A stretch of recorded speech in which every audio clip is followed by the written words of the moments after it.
I'm so happy to talk to you, Fran. You, Travis, have been on my bucket list for such a long time. So when you announced this record, of course, we played it since the first single. Thank you. Gaslight. It really caught my attention, the name. Yeah. Actually, I searched about the meaning of gaslight. So how did you pick up that subject? I mean, it's very uh, useful or important to talk about this subject these days. Yeah. So I think that it's definitely a personal song. It's just it because it happened to me, because I'm a certain type of personality that attracts that type of person who would do that. I I've done it myself. Mhm. I think everyone does it to some extent. If you're annoying someone and they're like, "Hey," and you're like, "Don't be so touchy." That's gaslighting. That's making them feel like it's their fault and you're the one that was perpetrating the crime or the action. And so I definitely, it's a very personal song. I'll not say what it's about or who it's about, but it Mhm. seems to have struck a chord with a lot of people. Um, there's a line in the song on the second verse that I think describes how it feels to be in a relationship like that for a long time. And it says poison on an IV drip. You know, when you're in a hospital and Mhm. you Mhm. wired Mhm. in it. It's just this very, very drip. Just a stroke. Mhm. But it's enough to make you feel like you can't fly. It's enough to make you feel like you can't leave the ground or leave. And it's not enough to kill you. So that it just keeps you in this state, and it's incredibly cruel. And I've been there, and I think a lot of people have been there, and it speaks to that experience. It makes it uplifting. It's a weird thing. Travis do this thing where we talk about dark things, but we do it in a weird, funny, uplifting way. I don't know. Mhm. Yeah. Okay.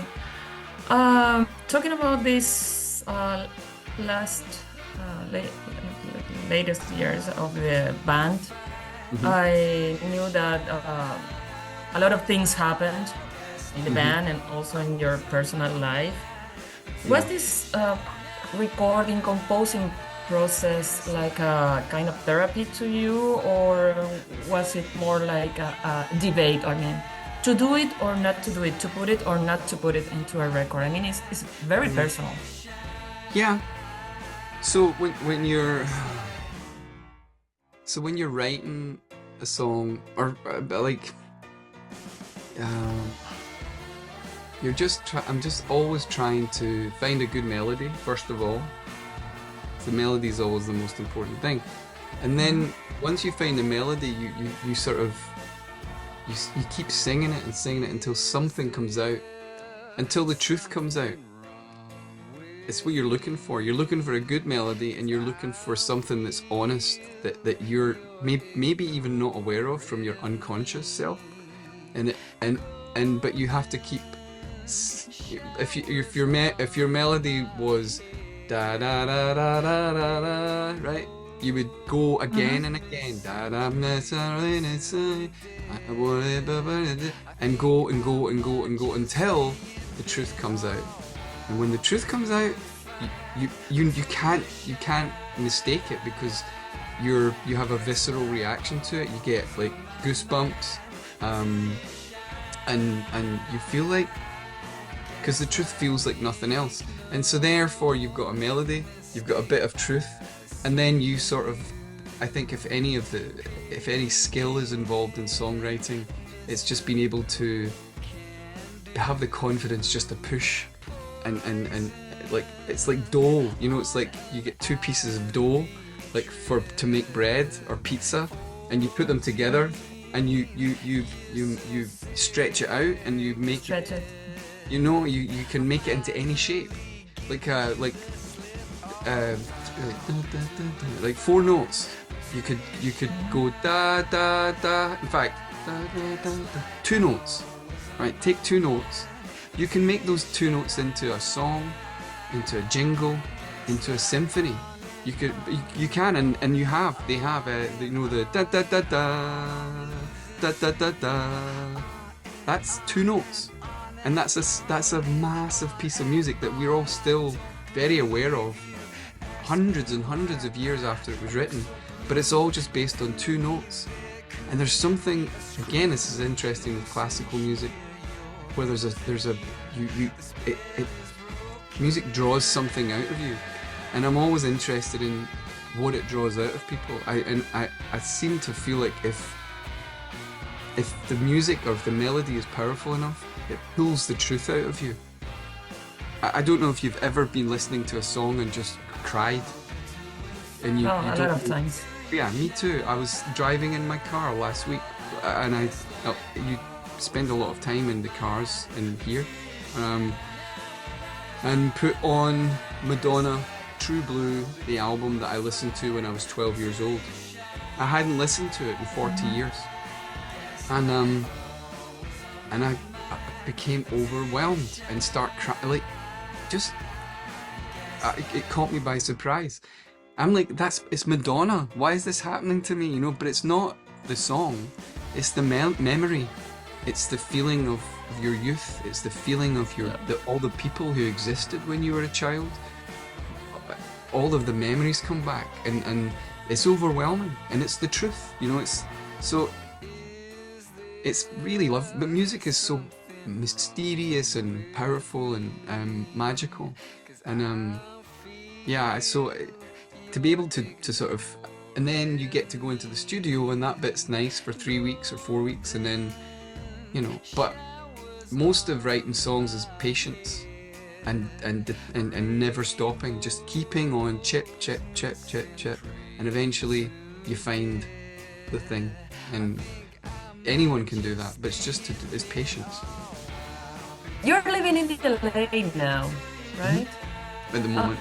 Aren't these crazy times, like to live in America, since the world seems upside down? And I would like to know if that affected you in any way in this record.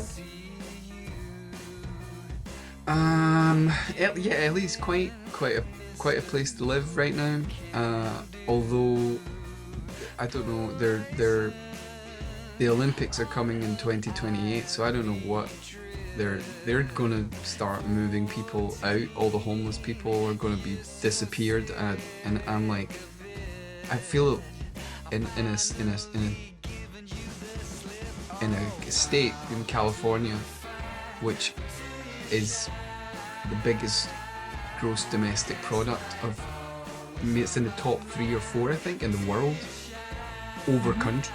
You know, over even countries. They make so much money in this state, and they can't look after people. Like, I don't know if we'll ever get it in our own lifetimes, but aren't you? I'm sick of it. The greed of the wealthy, the really wealthy people. You're going, please help. Like, why do you need this giant yacht? Why do you need this massive house? Why are politicians like, why do you need that expensive suit? Why don't you? I would love it. Wouldn't it be great if all politicians took a vow of poverty and say, hey, I'm just going to work for the food on my table and the roof over my head, basta. But they don't. Everyone's greedy, and it shows. You see a real wild disparity between rich and poor. And also in LA, you've got this crazy weather that's happening. And in America, the world is kind of... everything is upside down. But then is it? That's the thing. It's hard to, because we're living also in a time of mass information. And it's flooding into our eyes, and it's flooding our senses. And you get the impression that the world is ending. And yet, I look out my window and it's like crickets, you know? I'm like, I'm not living in Palestine, you know? I'm not living in Ukraine. I'm not living in Skid Row. although my studio is in Skid Row and I get to see it firsthand every day, the harshness and the unfairness of the system that people are trapped in. So I don't know. Yeah, but I'm hopeful. I think everything moves in one direction, which is good, but it takes thousands of years to move in that direction. And we're so impatient because now we're living in this I want it now time, and you get it now most of the time. But history is not quick. History is glacial and slow and takes thousands of years. And we'll all be dead and gone and forgotten about when, you know, people are all looked after. But I think that's coming. I think we'll get there eventually. But it won't be when we're here. I listened to the whole album. I really liked it. I find it very vulnerable. The album, the lyrics and everything, especially in songs like Naked in New York City, a city where if you've been there, you feel like this small human being. And also there is another song, The River. I felt it like very, very close. To you. Oh, how to explain it very well. Very close. But that is my comment. What are the general comments that you are getting from this album? How is the reception? Was it like as you expected? No, I never expect anything. I the thing is, look, you're dealing with people who write songs and make music, and generally those people are the most unconfident people you'll meet. They're very unsure of themselves. Like, I'm very unconfident. I'm not confident ever. I'm still not. I don't think I'm still. Someone said to me last night, I met this really brilliant, brilliant writer, and we got chatting, and I was asking him, because I'm curious about his process, how he writes, and how he writes comedy, and he also like satirical comedy, and he writes in a big team, 9 people,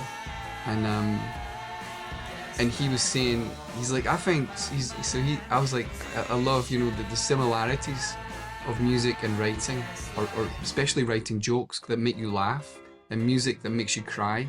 You know, it's like a kind of laughing and crying are so similar to one another. You know, if you see a video of someone laughing and take the sound away, you can't tell whether they're laughing or crying. It's a very similar look. Or maybe even emotion. So this guy said to me, you know, I feel like I spent my youth in shit bands, and we were just never good enough. And I said to him, man, that's how I feel even now. You know, you just don't have confidence. I don't, and I'll never will. And that's a similar feeling to when you bring an album.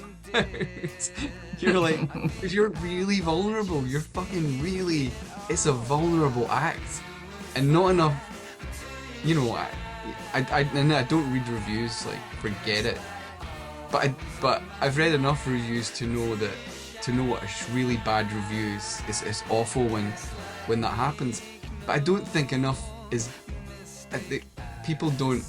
critics don't maybe realise how vulnerable someone is when they put their voice and their feelings and they articulate it into a song or a poem or a play or a painting, and then they hang it on the wall or perform it, or it's ballsy, it's big and ballsy, but it takes a leap of faith. And I'm still, to this day, I'm still very massively, I don't have any expectations. But to what you were saying about what people have been reporting back, I have not heard anything but good responses. But then again, hopefully no one's going to tell you it's shit. because that would be really not very nice of someone to do that. So you'll never know. That's the torture of it. You'll never know, you know. And if someone's like, what I find is if someone says, when I bring a song to someone, like my friend or you know, my son, and they're like, nah, I'll either go, I absolutely 100% agree with you. It's a feeling, or I 100% don't agree with you, and it compounds what you already feel. Anyway, yeah, but I guess that's just what you have to do. Next stop on your tour is Paraguay.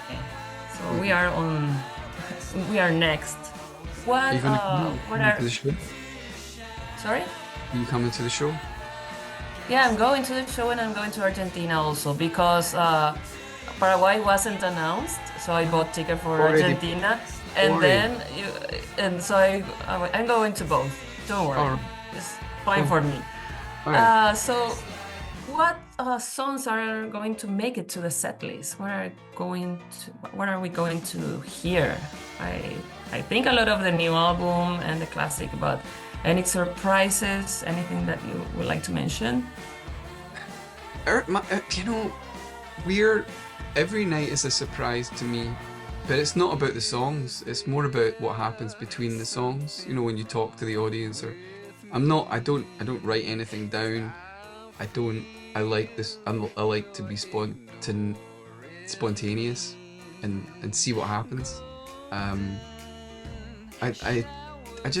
think that all I can say is when my band, if a band that I like is in town, and I go to see them, I really feel like they're coming to see me. I mean, I have to go to where they are, but they're really coming to visit me. So when they play the songs that I love, and then I hear them maybe talking a little bit, and it's like spending a couple of hours with an old friend who you've not seen in a long time, and not just that, but someone who means, like we talked about earlier, music is so magical and powerful and deep. So spending that couple of hours, so you know, when you're asking like what are you going to play, or it's like this, a gig is like this mad, weird, cool. It's got everything in it. It's a little bit of music, but you leave, like whenever I leave, I can only speak for myself, whenever I leave a show that I've really enjoyed, because it's one of the bands I like, I just feel like you've been in the band. You're in the band, you know, you feel like that's your band, and just, it's like family or something. I think bands you have your family, and then bands are very close to family, almost in meaning to me. Even though that guy's on the stage, and like I would not know what to say to him if I met him like face to face. I'd go blah, blah, blah. But those songs and the fact that we're all together in the room with that in common, it's lovely. So that's what you'll get, and I hope that's worth whatever the ticket costs. One last question, silly question. Don't think too much to answer. Mm-hmm. Who has the best view in the shows, Neil or you? Neil. Neil? Okay. Neil definitely. He gets everything. Yeah, he gets the whole gig. But then he's the loneliest guy. He's like, you know, the guys in Apollo 11. They went to the moon, and then Buzz Aldrin and Neil Armstrong went down to the moon, and Michael Collins just got to go around by himself. I think the drummer feels a little bit like that, because everyone has their back to him, and then everyone else is looking at him. So it's an interesting position to be in. But yeah, he definitely has the best view, I think. Okay. Thank you, Fran. Hope to see you soon here. I am sure we will enjoy the show. Oh yeah, come try and say hi if you. I don't know if you guys are. I have my vinyls, please. I need for you to sign them. Yeah. Let's organize. Thank you. Okay. Thank you. Thank you so much.